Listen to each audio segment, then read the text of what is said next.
What follows is a reflection upon Pentecost in the Christian tradition, but also drawing back to the Jewish tradition. It uses the word ruach for the Spirit of God, which is the Hebrew word, ruach is the Hebrew word for God's Spirit.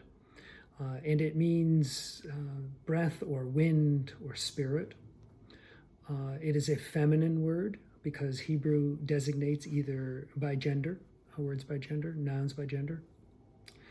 You will also notice that, it also refers to the Greek word for spirit, which is pneuma, and it is not masculine or feminine. It is what they call neuter word, meaning also that spirit or breath or wind. I use the phrase, I will be there, as a way of designating God. It is a way where, when in the English translations of the Bible you find the word Lord in capital letters, that's a way of standing in for the actual name of God that God gave to Moses on Mount Sinai at the time of giving the Torah. Pentecost in the Jewish tradition is a celebration of the Torah. It is a celebration of the giving of the law. Originally, it had been a festival of the spring harvest, but then became associated with the giving of the law.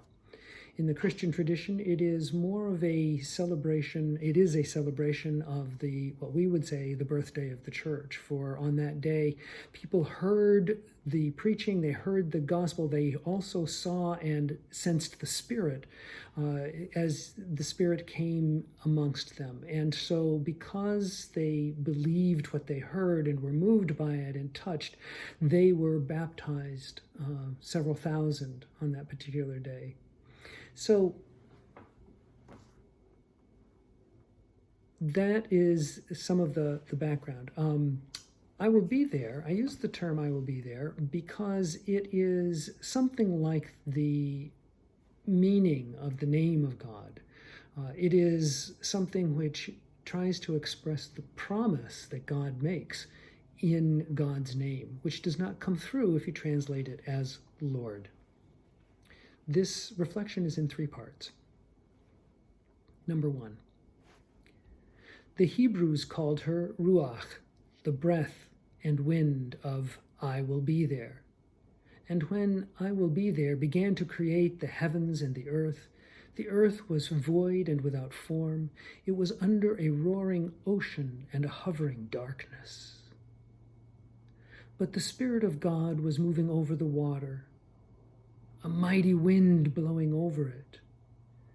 And as God spoke, the Ruach, the Spirit, the breath, the wind pushed and blew, and day and night appeared, and sky and dark land, and the Spirit caused life, and tamed the chaos, and gave it order. And evening came, and morning came, and God sighed and smiled and said, "It is good." And when God breathed out again, the Ruach, the wind, blew, and upon the wings of the breath of God came the words which called forth life, all sorts of plants and animals. And God sighed again, and the sigh bore the words, "It is good." And the breath of God danced over the rippling water, and through the trees that clapped their hands and sang their rustling praise. Listen for the breath of God. What does she say? 2. A long time ago, after God had blown the breath of life, the Spirit of life, into human beings, humans breathed their words and all spoke one language, the same yada this and yada that, babblings, proud nothings.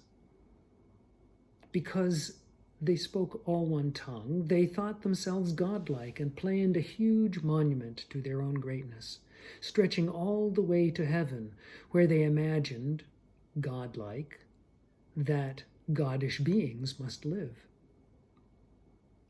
God saw their pride, and knowing it to be unwarranted and what goeth before the fall, wept aloud. And Ruach, the mighty wailing breath-wind Spirit of God, tore through Babel, and in their fear and confusion the people found they could not understand. The Spirit that brought order in the beginning brought disorder and liberty from uniformity. They were confused and could not understand. 3.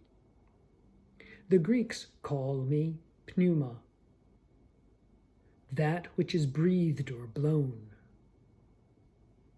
I am the Spirit of God, the Spirit of Jesus the Christ. I healed those he touched and inspired those he taught and reconciled those who sought forgiveness.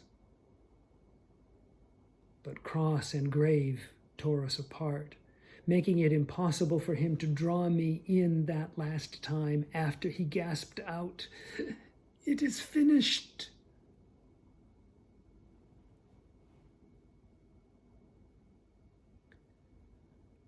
But on the first day, God found where they had laid him and breathed the breath of life into him again. We, that is, I will be there, we would not be denied.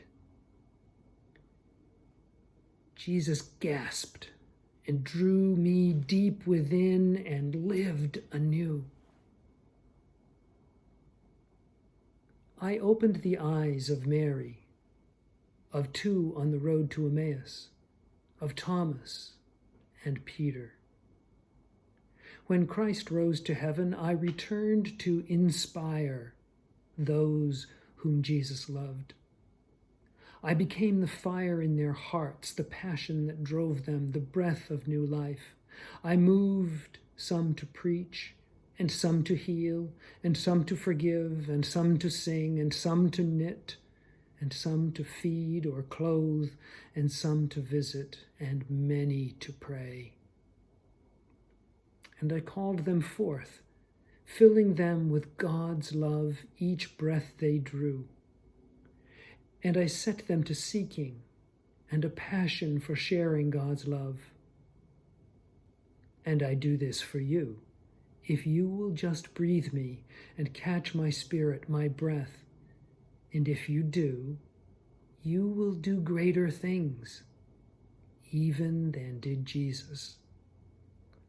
Love one another. God is good all the time.